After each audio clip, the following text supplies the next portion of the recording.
ការគ្រប់គ្រងអារម្មណ៍ជាចំណុចចាប់ផ្ដើមនៃអំណាចពិតមិនស្ថិតនៅលើអ្នកដទៃប៉ុន្តែវាស្ថិតនៅលើអារម្មណ៍របស់យើងទៅវិញទេមនុស្សភាគច្រើនចង់ក្លាយជាមនុស្សដែលមានអំណាចប៉ុន្តែប្រហែលជាអ្នកទាំងអស់នោះមិនបានដឹងទេថាអំណាចមិនបានចាប់ផ្ដើមឡើងដោយការគ្រប់គ្រងអ្នកដទៃនោះទេប៉ុន្តែគឺចាប់ផ្ដើមឡើងដោយការគ្រប់គ្រងអារម្មណ៍របស់ខ្លួនឯងផ្ទាល់ហើយមនុស្សមួយចំនួនទៀតអាចនឹងមានការយល់ច្រឡំមួយទៀតថាតើតាមានលុយមានអំណាចមានតួនាទីកិត្តិយសនៅក្នុងសង្គម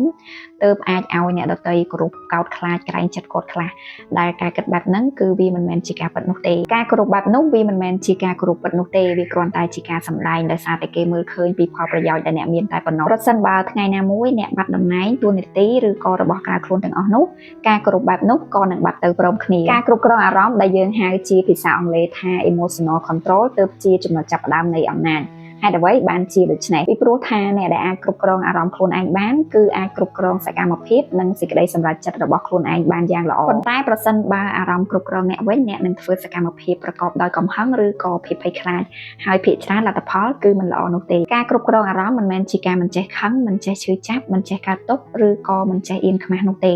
ប៉ុន្តែវាជាការយល់និងដឹងពីរបៀបដែលធ្វើវាស្ងប់ទើបយើងអាចបញ្ជាវាបានដោយមិនឲ្យវាបញ្ជាយើងវិញពេលអ្នកអាចធ្វើបែបនេះបានអ្នកនឹងសង្កេតឃើញថាការសម្រេចចិត្តរបស់អ្នកកាន់តែច្បាស់ការនិយាយរបស់អ្នកកាន់តែមានអត្ថន័យហើយជីវិតរបស់អ្នកកាន់តែមានទិសដៅឧទាហរណ៍ថាអ្នកអាចទប់កំហឹងនៅពេលដែលមាននរណាម្នាក់ធ្វើអ្នកខឹងឬក៏ប្រឆាំងនឹងអ្នកអាចស្ងប់ស្ងាត់នៅពេលដែលអ្នកឈឺចាប់អ្នកអាចអត់ធ្មត់នៅពេលដែលអ្វីៗដំណើរការមិនដូចចិត្តអ្នកនោះហើយទើបជាអំណាចពិតអារម្មណ៍គឺជាធម៌ពលបើអ្នកអាចគ្រប់គ្រងវាបានគឺមានន័យថាអ្នកអាចគ្រប់គ្រងជីវិតរបស់អ្នកប្រកបដោយអំណាច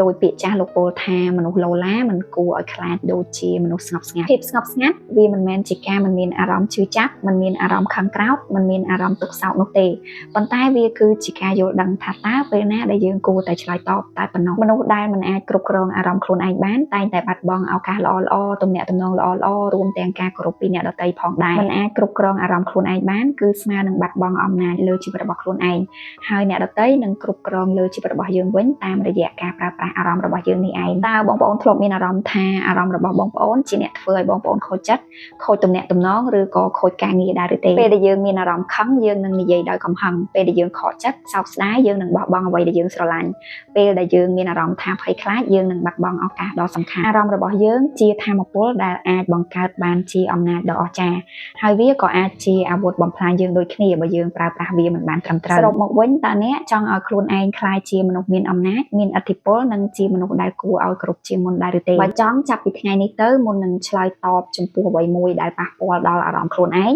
សូមសួរខ្លួនឯងម្ដងទៀតថាតើខ្ញុំកំពុងតែគ្រប់គ្រងអារម្មណ៍ឬក៏អារម្មណ៍កំពុងតែគ្រប់គ្រងខ្ញុំសង្ឃឹមថាវីដេអូមួយនេះនឹងផ្ដល់ជាគំនិតពិចារណាដល់បងប្អូនទាំងអស់គ្នាឲ្យកើតជាប្រយោជន៍នៅក្នុងជីវិតរស់នៅប្រចាំថ្ងៃរបស់បងប្អូនទាំងអស់គ្នាហើយប្រសិនបើបងប្អូនយល់ថាវីដេអូមួយនេះមានប្រយោជន៍កុំភ្លេចចុច like និងចែករំលែកវីដេអូនេះម្នាក់មួយផងសម្រាប់បងប្អូនថ្មីៗដែលមិនទាន់បាន follow page Facebook និង subscribe channel YouTube ខ្ញុំទេបងប្អូនអាចចុច follow page Facebook និង subscribe channel YouTube របស់ខ្ញុំម្នាក់មួយទៅដើម្បីទទួលបានវីដេអូថ្មីៗដែលជាចំណេះដឹងបន្តទៀត